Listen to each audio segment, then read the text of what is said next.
Welcome. Start with the Pledge of Allegiance. I pledge allegiance to the flag of the United States of America and to the republic for which it stands, one nation, under God, indivisible, with liberty and justice for all.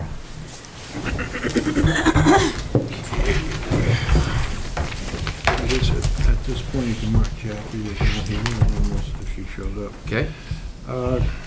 Consideration to approve the proposed agenda for the February 6th, 2019 Board of Directors meeting. So moved by Jolene, seconded by Diane. Any discussion? All in favor? Opposed? Motion carries. Consideration to approve the minutes of the January 2nd and January 16th, 2019 Board of Directors meeting. Moved by Judy, seconded by Diane. Any discussion? All in favor? Opposed? Business Finance Reports, Finance Committee. So I will jump in. Okay. So this morning's meeting, thank you all for attending. State subsidy has been received and recorded. 4 town subsidies were recorded at the time of reporting. That's why revenues look a little bit down. We anticipate the final town check will be received. It has been. It will be booked. Operating revenues exceeded expenditures for the month. Expenses are still in line with the budget. Food service expenses exceeded revenue, but we just filed the claim today.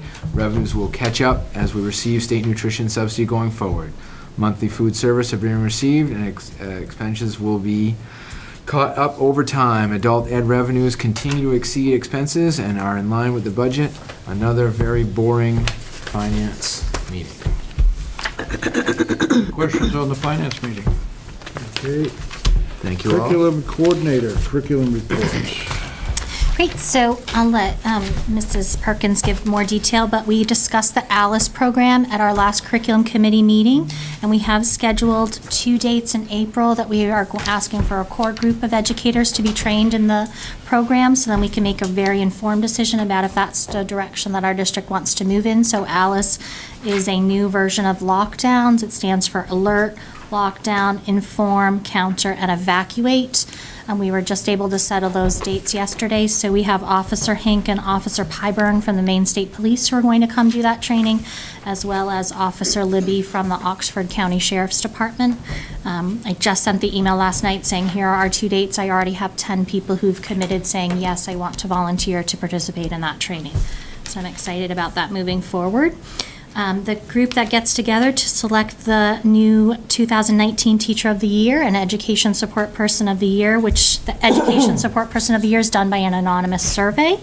We have selected those candidates. They will be announced Friday at the early release. But please plan to join us on Wednesday, March 6th at 6 p.m., so right before your board meeting, to celebrate those teachers and the Education Support Person and our 3 nationally board certified teachers. We're continuing with our RTI book study group. We had a great discussion last week. We're meeting again tomorrow to talk about our next couple of sections. I'm again working with Junior Achievement to schedule some opportunities for our students. They're going to be coming in April to do Junior Achievement It's My Future with 6th and 7th graders. And they're organizing job shadowing trips for our 8th grade students, which one of them looks like it will be IDEX again, which they went to last year, and it was an incredible opportunity. We are scheduling, thanks to our social services department and Officer Sugars and Officer Casperine, we've been working on a parent forum, which we may change that title to community forum, trying to be more inclusive. And we titled it, What's All This Talk About Juuling and Dabbing? So we'll be moving forward. We're working on our list of attendees, but it looks like we'll have representatives from the medical field, Healthy Oxford Hills, and local law enforcement. We're hoping to tidy that up on Friday. We were just waiting to confirm some dates and times. So hopefully it will be really beneficial for parents and community members. As you know, there's lots of misconceptions about juuling. In fact, I was talking to Superintendent Landry. There's a new commercial out that's done by Juuling that does a really great job of sending the message this is much safer than cigarettes, and it's a much greater idea, and what an easy transition it is, which of course it is because it's nicotine. And there are other chemicals that there isn't enough research to even say what the long-term effects are. So we know it's not a safe option, but they're doing a really great job of selling it. The Quebec trip is happening in March. We submitted our grant for the next year for March 2020, so we're certainly hopeful that the Maine Community Foundation will continue their generous support. And next Monday night, we are again hosting the Oxford County Spelling Bee. We have best of luck to Thomas Brearley and Riley Anderson, who are both 8th graders who will be representing Sacopee Valley. Any questions for Sue? Thank you, Sue. Sure. Move on to the Curriculum Committee report. Nancy Perkins. The Curriculum Committee met on January 17th, 2019 at 3 p.m. at Sacopee Valley Middle School. This meeting was comprised of board members, administrators, teachers, school resource officers, and the Maine State Police officers. The purpose of the meeting was to broaden the knowledge of the ALICE program and the benefits that it might have for our school safety protocols. Administration will be reviewing and providing information on the future of the program in MSAD55. The Curriculum Committee invited 4 young future educators to a luncheon on January 3rd. The luncheon discussion revolved around the expectations of today's future educators and what attracts prospective teachers to a school district. We learned a great deal from this candid discussion. College students are attending career fairs that expand their knowledge on what is available in the job market. MSAD55 needs to be a part of these fairs to share the great things that are happening in our district. The other major takeaway was the loan forgiveness available through Title I, making sure that potential candidates for teaching in our district are aware that this is available, as we are a Title I district. The Curriculum Committee wants to publicly thank Gabrielle Winslow, Aidan Roberts, Abigail Mawson, and Michaela, Dan, for taking the time to share their concerns and hope for public education. These 4 young ladies are a great example of MSAD55 graduates. Any Questions for Nancy? It was a good meeting, very informative. Yes, very good. Okay, move on to the Lake Region Advisory Committee. Mr. Britt Wolf attended that and passed on his notes to me. The Lake Region Advisory Board met on Friday, February 1st at the Lake Region Vocational Center Conference Room. The enrollment update, Mr. David Morse reviewed current program enrollments. The Skills USA competition will take place on Friday, March 8th, 2019 in Bangor. Administrators are invited to come as spectators if available. 8th and 10th grade tours. All sophomores will visit Lake Region Voc again this year. David Morse will be contacting all guidance counselors to schedule visit dates. Early Childhood Occupations Program update. This program will be offered for 2019 and 20. It will be a true early childhood education program, so it will be appropriate for students who are or may be interested in careers such as social work, elementary education, etc., as well as child care workers. Students will be studying developmental psychology using developmental assessment tools and will receive CECA certification and CPR infant, CPR, and emergency first aid certification. School calendar items. Al Smith shared that he is 90% certain that MSAD61 will not be having a staff development day the Friday before April vacation again.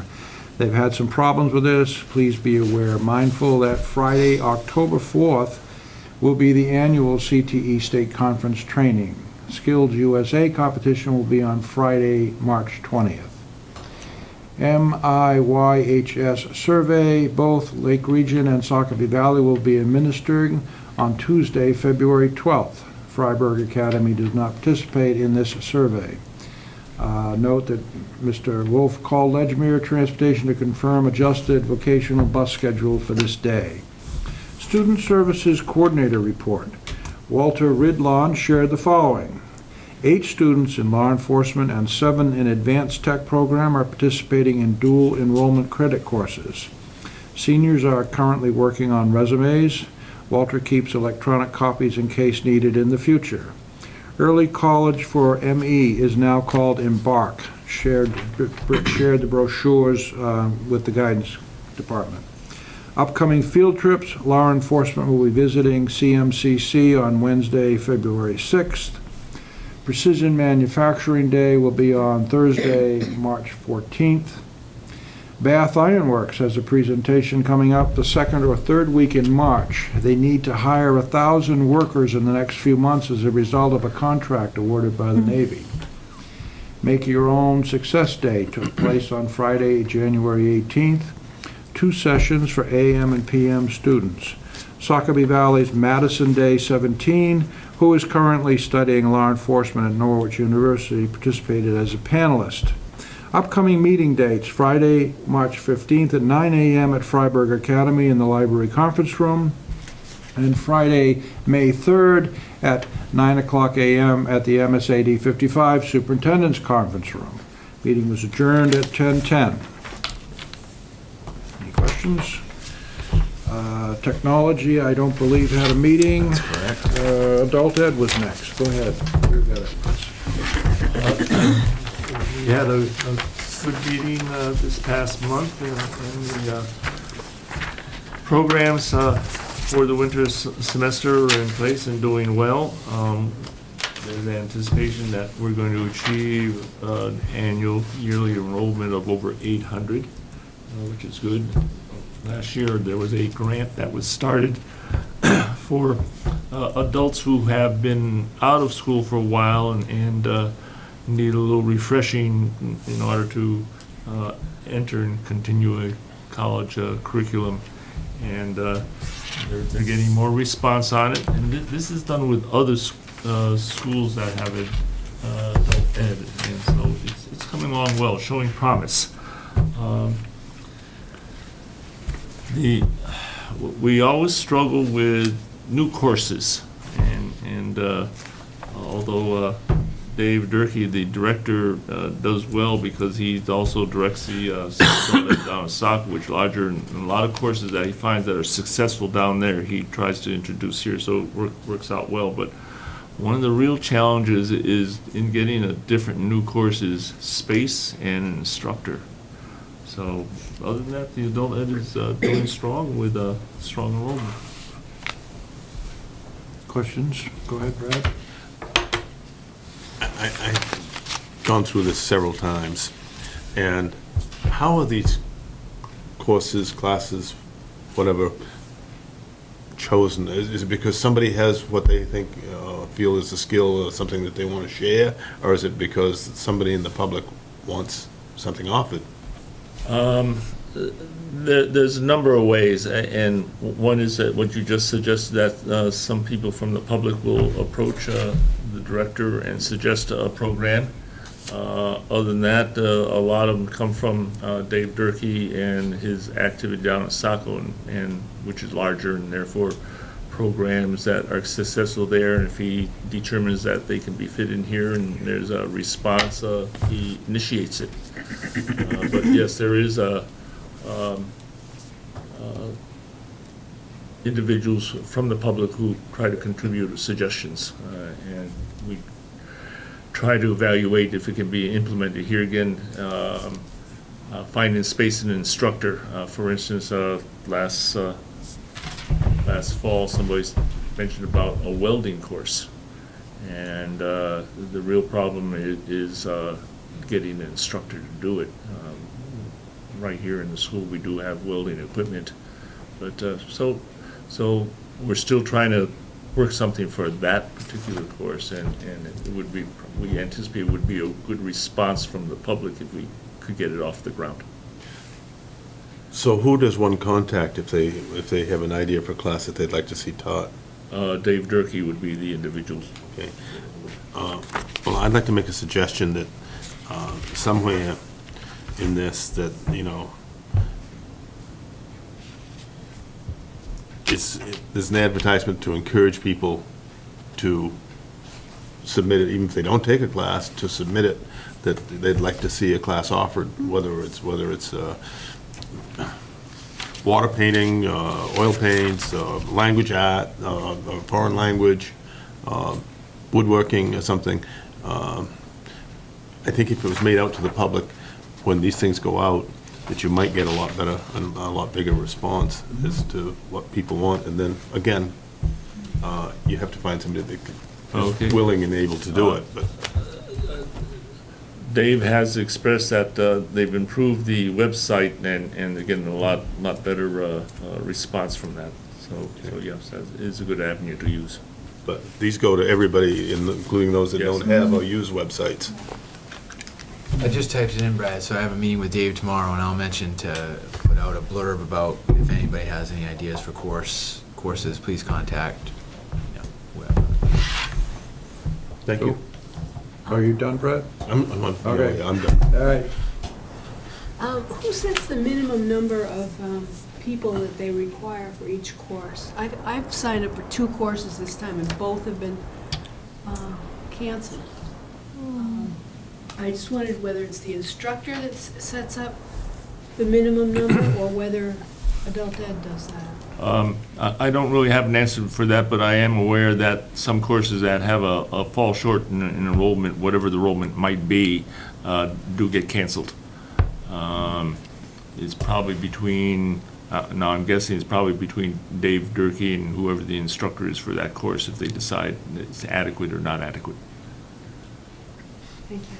I'll also put that on my list, Sue. He's on the list. Go ahead, Maggie. Wes, did you say 800 people were enrolled? That we're gunning for that for the whole year. Oh, okay. Maybe if once you find out what this minimum enrollment is, but in this thing that maybe that would be a nice thing to put in, a minimum enrollment of so many people. So if she wants to take a class and she's not sure, she's got a couple of friends that might want to take the same class, they can create a minimum enrollment. Okay. Any other questions for Wes? I have every note, I'm ready, Arthur. Facilities reports, Construction Transportation Safety Committee report on January 16th meeting. I can do a couple pieces and then turn it over to Sue. I had a couple of homework assignments from the group. So first off, I just wanted to report I did have an opportunity to speak with Val Day regarding the LED sign and fundraising, and she thought that fundraising had been going well at this time and certainly is still hopeful to make a donation to the district to complete the sign in the near future. She'll keep me posted. We plan on speaking again over the coming months, and I will certainly update the board as I find out more from Val. So we thank them for their efforts. The other area of research I had was blizzard bags with the Department of Education. So I have been in contact and do have some guidelines.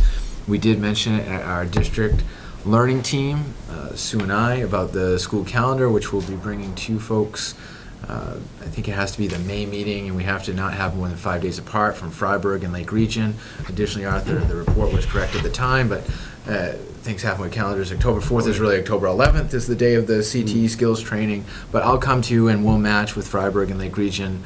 But the basic gist of blizzard bag days, and I'll work with Suzanne and our team here before we bring it to you, they can't be one of the original 175 kid days, and you have to, not budget, that's the wrong way, you have to allocate at least 5 traditional snow days. So in other words, it snows, you go an extra day in June. It snows, you go, once you get to your 5 traditional, I think with board's blessing and a well thought out plan, you can apply for waivers that become blizzard bag days in 1920. So I'm not trying to give you every detail now, you might have more questions. I'll get more detail and I'll come back with a well thought out plan, but let me say that one more time. The 175 kid days have to be the 175 kid days. Then 5 traditional snow days, like when we were kids. It snows, you come an extra day in June. It snows, you come an extra day in June. After those 5, I think this board has discretion to say day 6, 7, 8, 9, what are blizzard bag days, as long as we submit that to the DOE this May for next winter and have a well thought out plan for those blizzard bag days for next year. But So there are 5 days built in. 5 snow days built in Yeah. that have to be 5 traditional. After that, this board has discretion. And so we'll work with our team and see if that's something that the group wants to do and have a well thought out plan with what we do with all of our employees and how the kids are going to get their work. And one of the requirements of DOE is kids that don't have access to internet, electronics have to have a plan for them to be able to do work. Teachers have to be available. So we have some work to do as an administrative team / district learning team to bring it to you, but we are on it and we do have some clarification but know that the 175 and 5 snow days have to be by law in place. It would only be beyond those. Sorry, please got off track. I'll turn it over to Sue Melanson for the rest. Those are my 2 homework assignments.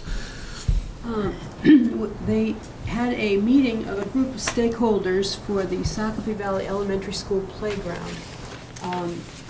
The idea is to create a master plan for the whole playground, including the pre-K section and the main playground.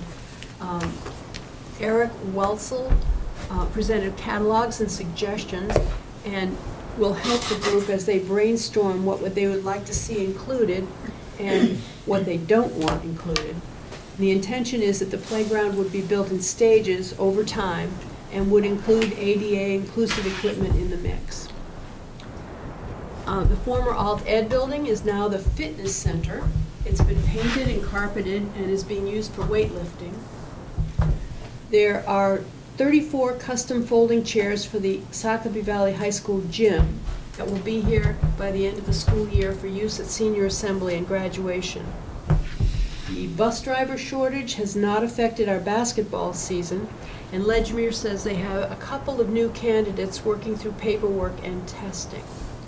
Our next meeting is going to be Wednesday, February 13th at 10 a.m., at which time we're going to begin updating the 10-year facilities plan. I just wanted to make one point to accentuate something Sue said. Bus driver shortage, just to show you it's not here. We had a couple middle school contests because other teams couldn't get a bus to us.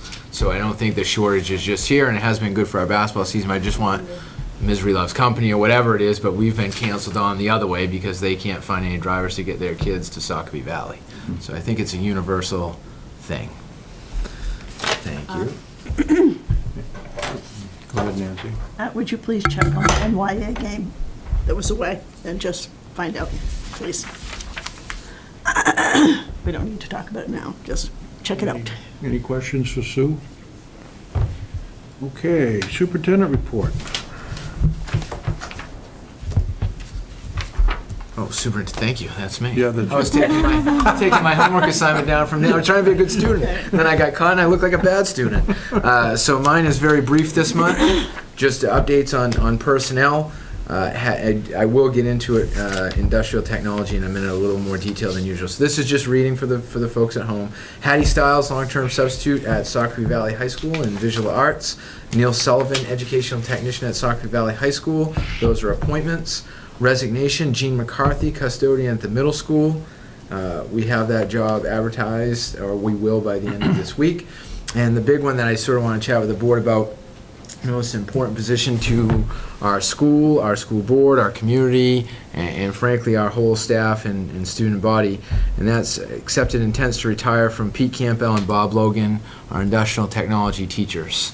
I know that we all want to keep that program. We're making a concerted effort to do so. Credit Suzanne Day, who's tenacious, looked up every school within a 400-mile radius that offers such a program to certify people, and we have sent our advertisement to all the head professors at those schools. Now, I don't want to give false hope. I rate the odds of a kid coming from, say, Western Mass to Sacopee Valley as not super high, so I am worried about it. We have also met with Nate Wadsworth, our local legislator, to talk about certification rules. So the vocational center has a different set of rules than a traditional high school. I think it would be easier, not perfect, easier to get a candidate if we followed the vocational center rules for certification, which includes some work experience. It doesn't necessarily require a college degree in your teaching courses. So Nate's looking at that. I'm always honest. The hope of that happening for this September is not super high. Transitioning that through the state bodies that would need to adopt new rules for us. So I don't know. I am worried about hiring for this position. I know I talked to you about a lot of positions that I'm worried about hiring, but this one I am worried. But I would look anybody in the face and say we are making a great effort to try and get somebody in that role. So that's where we stand with industrial technology. Go ahead, Nancy. I know, and I don't have it in my head, but I could look it up, but the number of hours that the person has, that are work experience hours, Susan. Quite, they're good as far as showing that the person does actually have the skills that they need. Excuse me, And Nancy. the 3 courses that they have to have really are critical, because dealing with high school and middle school kids, you really do have to understand certain things. It's not like teaching adults. But having said that, what does our community have that might fit part of what we need? And what I'm thinking about is investigating the sheds that are made in Cornish, that they have quite a production going down there. And I guess because I really don't need, I've seen the drafting that they do, and I don't know all that Peter and Bob do right off the top of my head. But is there anything in our community where we already have examples of successful people with industrial arts skills? Is there any way that we can somehow, segue that into a position? So we had a great idea, I thought, this morning, and I don't know how viable it is, but an after-school kind of thing, sort of like a coach. You hire so kids that want to learn welding, instead of playing soccer, you're on the welding team. I don't know what the right word for that is, but then we have different certification rules if we hire a welding coach. But then you'd have to keep the kids after school to access the program. Another thing to access what you're saying, Nancy, is we have a co-op program that's very, very successful. So if a student wanted to work for the shed place, we could send them to work in a true apprenticeship at the shed. I'm going to keep calling it the shed place. It's not the shed place. That's not the right name, but I know what you meant. Right, so a kid could go work there, or for a local excavator or a logging company or electrician. We do have that opportunity for them to have on-the-job skills. However, those organizations would have to take on a 17-year-old kid, and maybe the risk that goes with that and all those kinds of things. But we have that avenue for on-the-job apprenticeship for kids, maybe an after-school coach. We're going to have to think outside the box. We are not going to be able to follow the regular road that we followed for many years, because we're just not producing people in that field. No question, So it's going to Nancy. be a matter of trying to figure out a way to use what we have and get the Department of Education on board for allowing you to do that, and to count it towards that in their legislative requirements. Well stated. Brad? I have a close friend that is a industrial arts teacher, industrial technology teacher, and he's nearing the end of his career as well. He tells me that there are no colleges in New England to prepare kids, teachers to do this anymore. Do you know if that's factual? There was one in Barely, Mass. it's pretty much straight, yes. Most were in New York that we sent to. yeah. And we didn't branch beyond New York, but it was a handful in a pretty big geographic radius that Sue looked up. Well, okay, my follow-up to that is that when you have your monthly superintendent's meetings, all the other superintendents must be facing the same problem. Would you Yeah. agree with that? Yes, So, I would agree with that. How do we get this thing restarted? There's a need for kids coming through to get these skills and so forth. Why has it all been discontinued? I mean, the college in Gorham doesn't do it anymore. That hurts. The fact that I understand USF that, but it's. I would think it would have to come from the educators or from the superintendents to get But something. ultimately, though, it would have to come from the DOE, wouldn't it? The superintendents would have to put a Go to- petition into the head of the absolutely. DOE and say, hey, we need this. Yeah, you folks asleep up here, Yeah, this yeah. is, how are we gonna keep on fulfilling these job slots?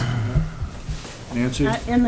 Actually, it's got to go through the legislature in order to, whether the DOE is the one who puts the bill before the legislature, or whether Nate Wadsworth would be interested in putting this. You've made a rule, I think it's a rule, that it's an impossibility for the districts now to do.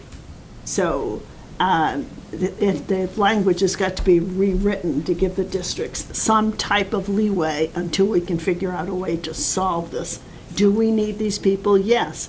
And even if you look at the programs, the reason the university discontinues a program is because they don't have enough enrollees to pay for the program.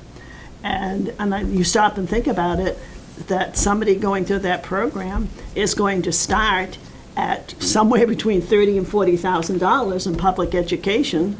And if they go out into the field, they're going to start at 65 or more. And so it's a basic mathematical thing.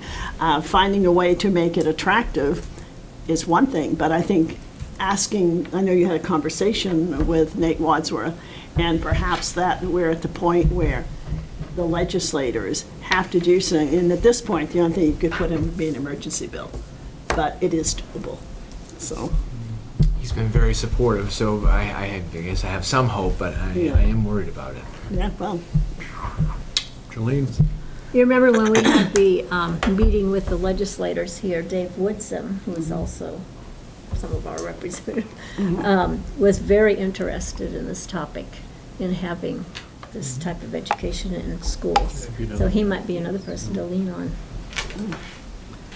Committee he's in charge of. Any other discussion on these retirees? Excuse me. Policy reports. Policy Committee met on January 16th, and the following policies were reviewed and are recommended for a first read. JHB truancy, there have been some changes in the law. JLG, education of homeless children and youth, and JLG-R, homeless children and youth administrative procedure. These were both reviewed, and Drummond and Woodson revision is now being put forward for the board approval. Policy for the board for second read adoption, we have none this evening. So for action items, consideration to approve the following policies as a first reading. JHB truancy, JLG education of homeless children and youth, and JLG-R homeless children and youth administrative procedure. So moved. Moved by Judy, seconded by Jackie. Any discussion? All in favor? Opposed? Motion carries. So, other action items, I don't see any. Consideration to enter an executive session, discuss a personnel matter pursuant to 1 MRSA, Section 4056A. So moved. So moved by Jolene, seconded by Brad. Any discussion? All in favor? Opposed? We will move into executive session at this point.